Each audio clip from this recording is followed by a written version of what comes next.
Денсаулығыңдың қадірін bil, оруп қалудан мұрда дейді.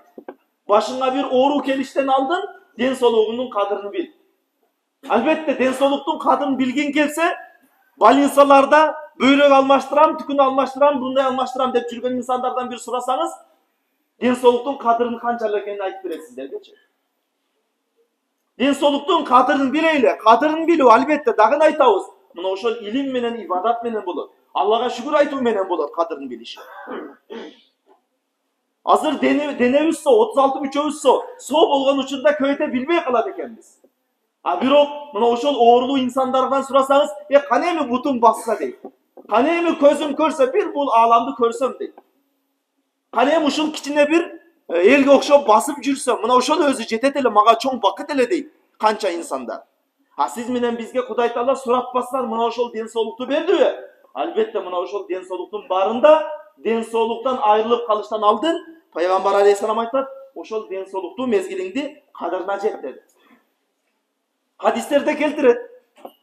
Bir insan денсаулыктун кадырын билүү тууралуу дагы бир хадис келет да. Bir insan денсаулугу бар мезгилинде, мисалы дейлик, 5 вакыт намаздан сырткары түнү менен 50 рекет намаз окуйт эле дейт. Күндө денсаулугу бар 50 рекеттен намаз окуп турат эле.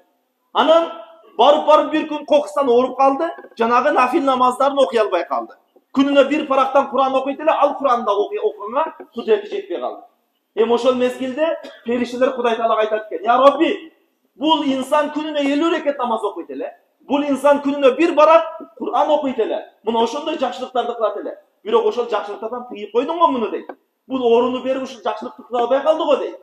Ошол мезгилде Кудай Таала айтат: "Бул инсанга денсаулык бар мезгилде кандай ибадатты кылса, мына ошол ибадаттын соогун жаза бергиле" дейт. Оорулуу мезгилде да ошол ибадаттын соогу жазыла берет экен.